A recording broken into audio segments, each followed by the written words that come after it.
Hello, let's talk about cults.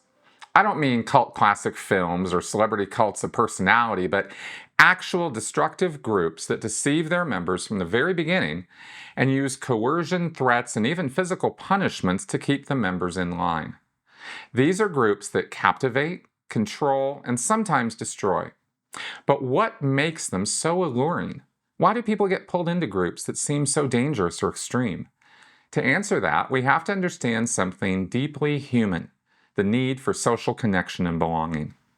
In this video, we'll dive into the social psychology behind cults, examining the role of belonging, conformity, and the influence of charismatic leaders. Let's explore why the allure of belonging is so powerful. Humans are wired for connection. From birth, we seek out others, forming bonds with family, friends, and communities. It's part of our survival instinct. Belonging to a group means protection, resources, and a sense of security. But beyond survival, connection gives us meaning, purpose, and identity. We thrive in social environments. In fact, one of the most effective ways to drive a person to madness is to isolate them from everyone else for an extended period of time. But what happens when that need for connection isn't met in healthy ways? What if someone feels alienated, isolated, or disconnected from the world around them? For some, this void becomes a driving force, pushing them towards groups or movements that promise that connection they so desperately need. Recent world events have affected our general mental health in very specific ways. So this is not just the problem of a few damaged people. We all have a stake in the well-being of our fellow humans. Cults often step in to fill this gap, offering a sense of belonging that is incredibly powerful. They don't just promise connection, they promise community, a family of sorts, one that's exclusive and all-encompassing. The allure of being part of something bigger than yourself, where you're accepted without question and given a sense of identity, is undeniable. This sense of belonging becomes so strong that it often overrides any critical thinking or caution. Cults often use group psychology to ensure new members see and feel nothing but warmth and happiness from the new group. But it's a false veneer that often hides very ugly truths. This is why taking on a form of group identity is so important to cults, and why they often insist on their own language and sometimes strange customs. Because once a person is inside a group, something extraordinary happens. They start to think, act, and believe like the group.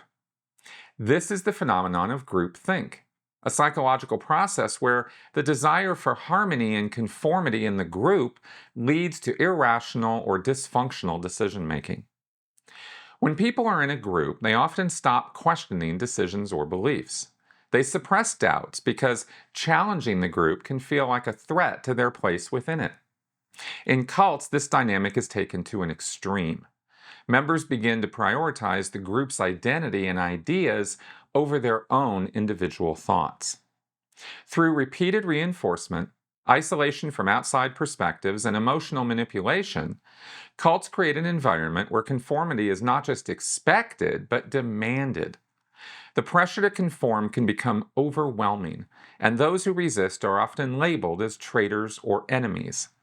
Since very few people want to be a problem or even be the center of unwanted attention, it can be a lot easier to just go along with the group rather than make any fuss.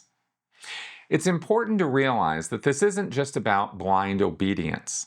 It's about the way our minds are wired to align with the group, even when we know something doesn't feel right. No cult is complete without a leader, someone who becomes the center of the group's belief system. Often these leaders are charismatic individuals with an almost magnetic presence. They're experts in reading people, knowing exactly what to say to make someone feel understood, valued, and important. Regardless of their background, education, or anything else, predators have often made it a lifelong habit to study other people and what makes people respond so they can best figure out how to manipulate them. Charismatic leaders have a way of creating an intense emotional connection with their followers. They often promise enlightenment, salvation, or a higher truth that resonates with people's deepest desires or fears. This creates a bond that goes beyond mere belief. It becomes a form of devotion. This is not just in religious settings either. There have been businesses, acting classes, martial arts dojos, and even political groups that became cults. And the leader's authority is not questioned. In fact, it's often seen as divine and beyond reproach. This authority creates a power dynamic where the leader's words are accepted without scrutiny, and dissent is seen as a betrayal not just of the group, but of the leader's vision itself. These leaders often present themselves as the only ones who have the answers, answers that bring meaning and, most importantly, a sense of safety in an unpredictable world. And for those who are searching for direction, this can be a potent force. There is nothing wrong with wanting safety and security for yourself or your family and friends. Cults offer a promise of this, but always fail to deliver in the long run. In the end, cults are built on the same universal human needs that make us all susceptible to their allure: the need for belonging, for purpose, and for guidance. These groups exploit these needs, using social psychology to manipulate, control, and sometimes harm. But it's important to remember, true belonging and connection come from healthy relationships, not blind conformity or authoritarian control.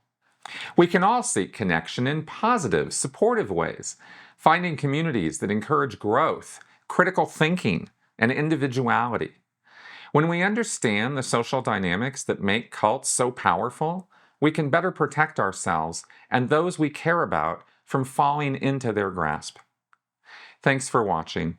If you found this video insightful, don't forget to like, subscribe, and share your thoughts in the comments below. I'm interested in what you have to say. Let's keep the conversation going about the psychology of belonging and how we can create stronger, healthier communities.